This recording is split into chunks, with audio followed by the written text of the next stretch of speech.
اللهم صل وسلم وبارك على سيدنا محمد وعلى اله وصحبه وسلم. ازيكم عاملين ايه؟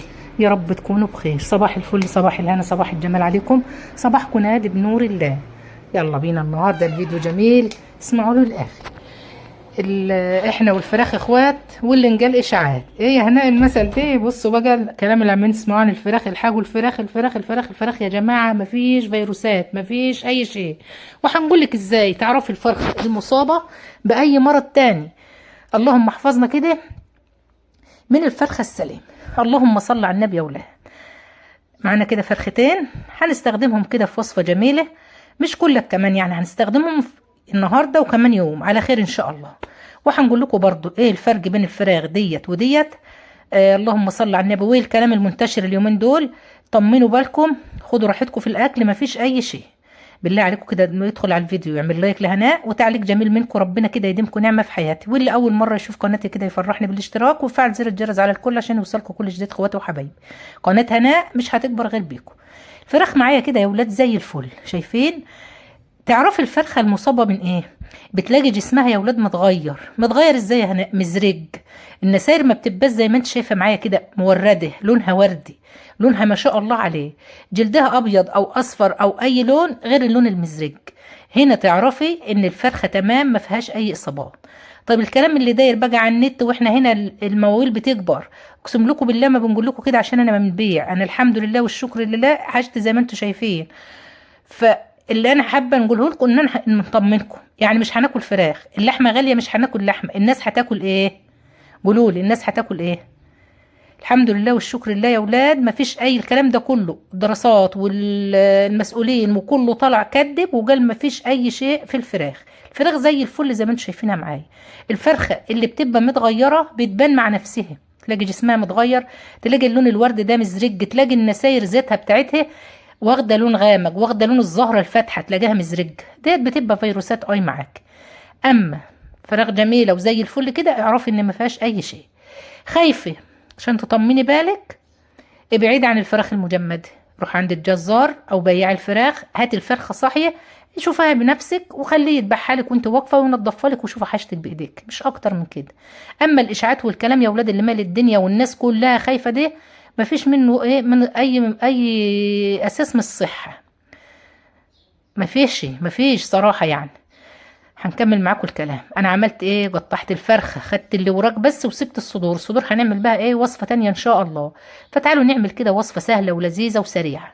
انا حطيت في الحله ايه؟ حطيت فيها بصل وتوم وكل التوابل العطريه اللي عندك، جرفه، خشب، قرنفل، الحبهان، لوري. فتحي الحبهان كده حطيه ولوري.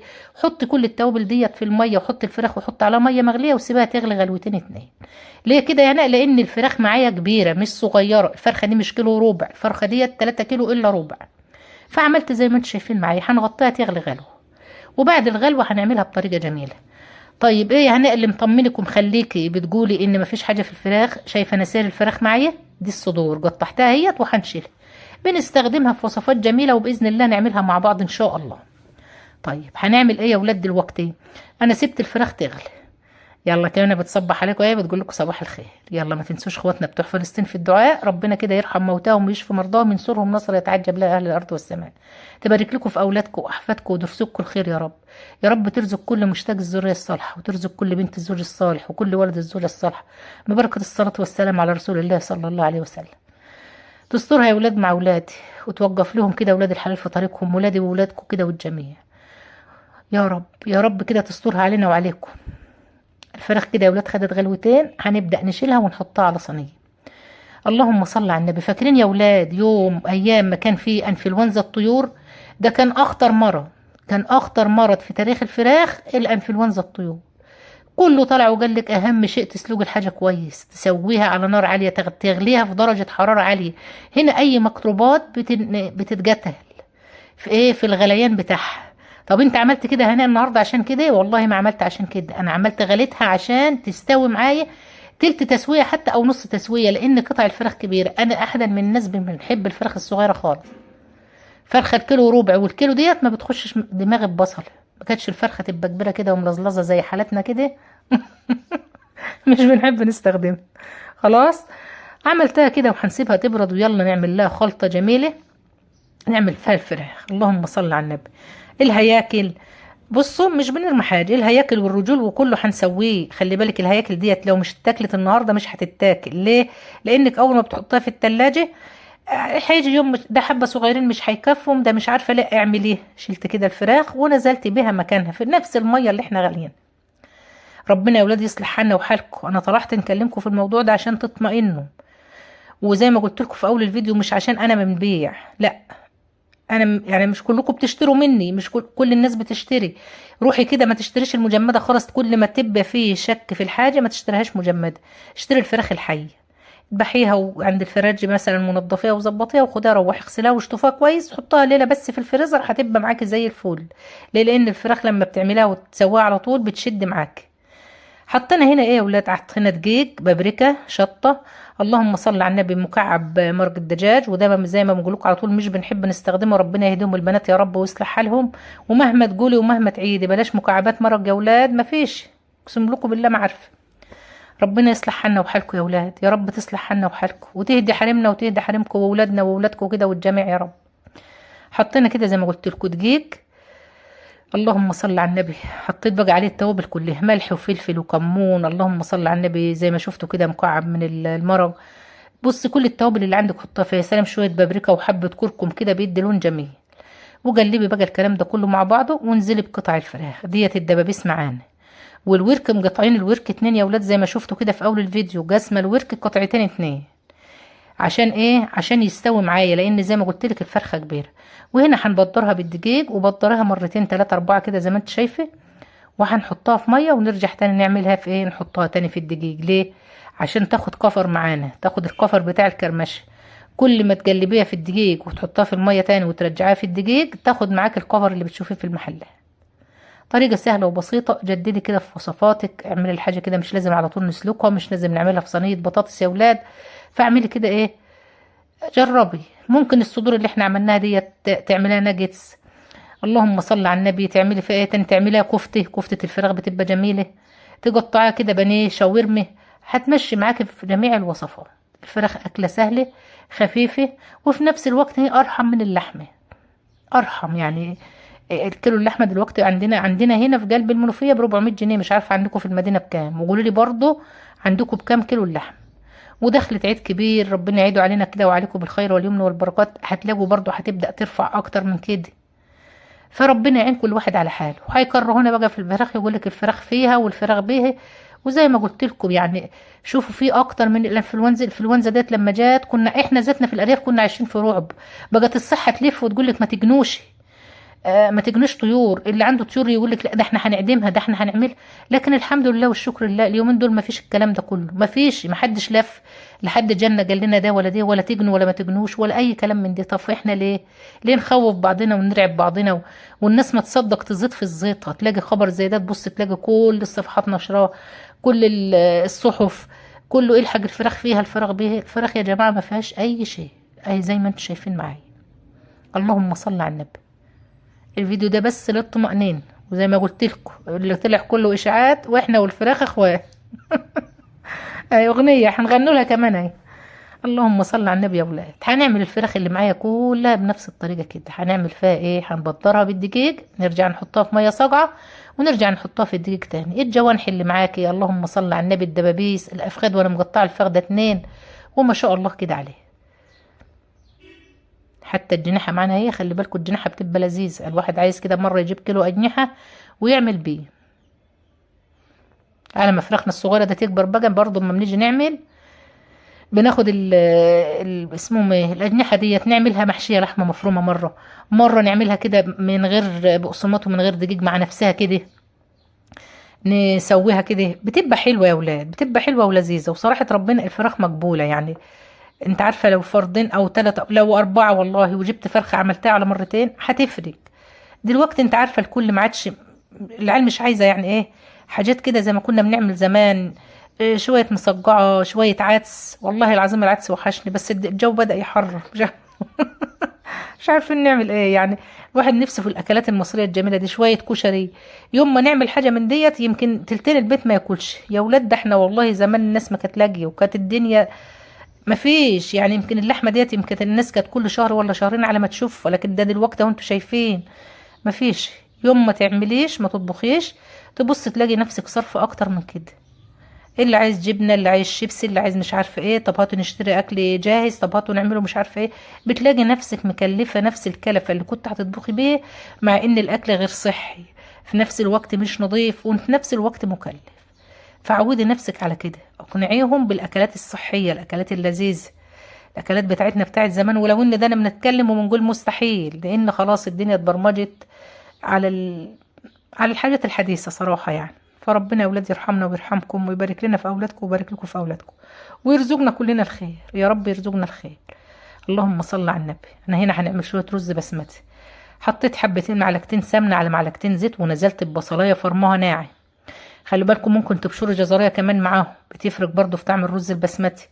فايه اعملي زي ما انت عايزه. وفي ناس بتغلي بتحط اللهم صل على النبي، ميه تغلي فيها الزبده وفيها التوابل ويجي ساقطين الرز فيها. لا انا بنحب نديه تشويحه.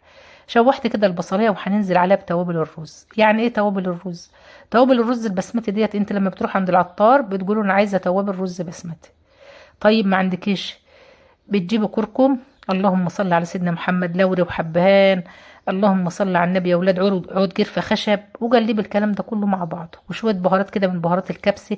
لو ما عندكيش بهارات الرز البسمتي، بس هي صراحة ربنا طعمه بتطعم الرز وتخليه زي الفل. بشرت طماطمية ناعم ونزلت بها فين على البصلاية بعد ما حطيت اللوري والحبهان وال اللهم صل على سيدنا محمد، وعود قرفة خشب، ولو عندك لومي، وقلبي الكلام ده كله مع بعضه.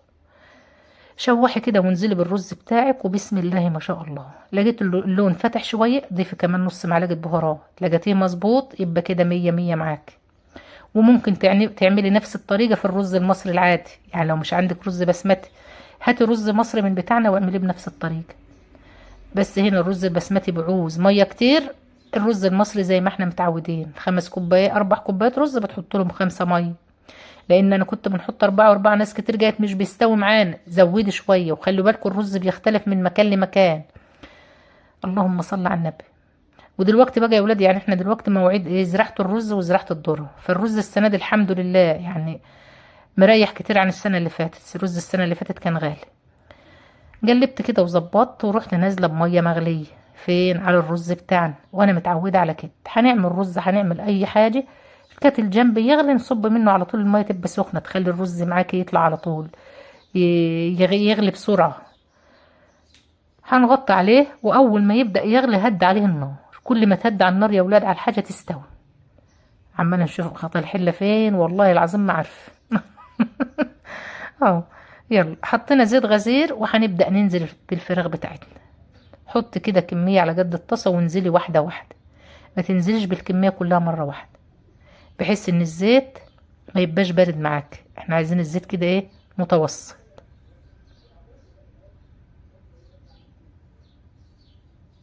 اللهم صل على النبي. واحده واحده، حط حبه وتأني كده وانت بتضيفي، بحيث برضو ان الزيت ما ايه، ما يبردش. واول ما تضيفي هدي النار شويه عليه، وبالذات لو ما انتش مديها نص السلقه اللي احنا مدينها لها. اللهم صل على سيدنا محمد وعلى اله وصحبه وسلم. اول ما تبدا تاخد معاكي لون، هنا الفراخ غطسانه في الزيت، يعني ممكن ما تبقاش عايزه تجليب كتير، بس جلبي برضو. بس تجلبي امتى؟ لما تبص تلاقيها خدت كفر معاك. اهو جلبي بقى كده واحده واحده. شايفين يا ولاد الجرمشه؟ شايفين الكشكشه؟ بصوا حاجه كده زي الفل.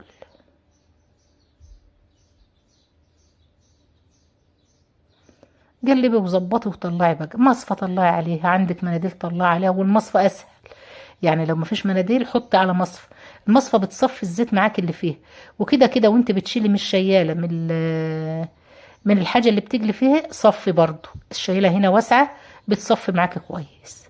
وحطي وحطيها على مصفى. مش لازم مناديل خالص، المناديل كده كده ايه، بتشرب الزيت، مكلفه. فكل واحد يا اولاد يمشي على قد حاله. رحم الله امرئ عرف قدر نفسه.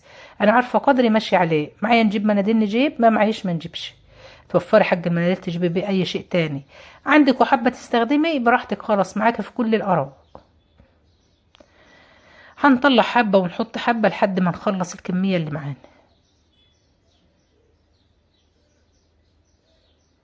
واحده واحده برضو كده، وانزلي قطعه قطعه، بحيث برضو الزيت يتنيه سخن معانا، تحط الحاجه تستوي بسرعه، لان احنا زي ما انتم شايفين النار هاديه. طيب انت ما انت السلقه قطع الفراخ زي ما احنا عاملين، غطي، هدي النار وغطي بغطا على الحاجه اللي انت بتجلي فيها، بحيث ان البخار يسوي الحاجه معاك. ده لو ايه، لو الحاجه عندك كبيره برضو وانت مش سلقاها. طب انت سلقاها ومظبطاها زي ما انت شايفه كده عادي مكشوف، وقلبي وحمري، شيلي دور وحطي دور، ويلا. اللهم صل على النبي. تعالوا نبص بقى على الرز بتاعنا. الرز هنا استوى، الشمع خالص، هنديه تقليبه ونهدي عليه النار خالص. النار هنا انا كنت مهدياه. الرز يغلي تهدي النار، تخليها ايه، مش هاديه ضعيفه، لا تخليها وسط. 5 دقايق تخلي النار تحته شمعة، كل ما تسيبيه كده يستوي معاكي، ما يبزولش، ما تبقاش الحبه معاكي فيها تيجي تاكلها كده تحسي فيها بعضه كده، لا. او اسمها ايه، مبلحه، تحسي كده ان الرزايه مبلحه معاكي، تكسريها كده تبقى جامده. كل ما تهدي النار تحت الحاجه وتسيبيها تستوي معاكي اكتر.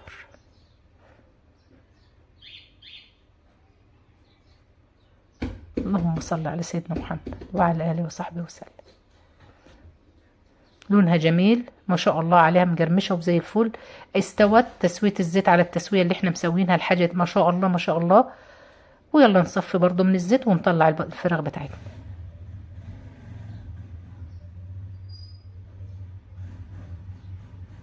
اي استفسار عندكم قولوهولي، اي استفسار. الناس اللي خايفه من الفراخ زي ما قلت لكم، ما تخافوش ما تخافوش ما تخافوش، خلوا توكلكم على الله. اهم حاجه سووا الحاجه كويس.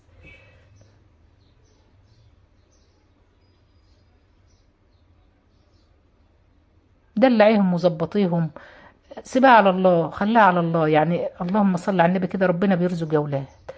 واحده واحده كده، مره كده مره كده، هتعدي وتبقى زي الفل. عملنا حبه سلطه خضراء، بشرنا جزرايه على عدون خضار، خياره، طماطمايه، اللي موجود عندك في البيت، جرنين فلفل، وقلبي الكلام ده كله مع بعضه. طبق سلطه خضراء كده ايه، زي الفل. ويلا غرف السلطه والرز. اللهم صل على سيدنا محمد. ويوم يا ولاد بشيع يوم، ربنا كده يديمها علينا نعمه ويحفظها من الزوال. شايف ان الرز سخن كده وايه ما شاء الله، وانت بتغرفي كده حبه لوري، حبه هنا، اي حاجه يجابلك كده تقدري تشيليها شيليها. ليه؟ يبقى الحاجه شكلها جميل. برضو الحبهان وانا بنضيفه في الرز بنفتحه، بحيث الحبايه ما تنهاش سليمه، حتى لو جت في البوج ما تاذيش. الفراخ كده مجرمشه وزي الفل معانا. ويلا بعد ما غرفنا رزنا وغرفنا السلطه، نغرف الايه، الفراخ بتاعتنا. اللهم صل على النبي يا اولاد. يا رب الفيديو بتاعنا النهارده يكون عجبكم.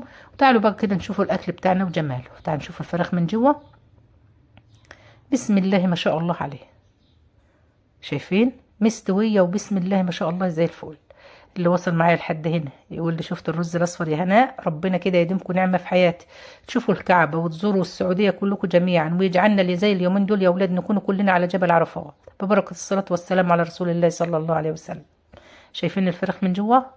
يلا يستودعكم الله، ربنا يحسن ما بين ايديكم جميعا. شوفوا وشكم على خير، والسلام عليكم ورحمة الله وبركاته.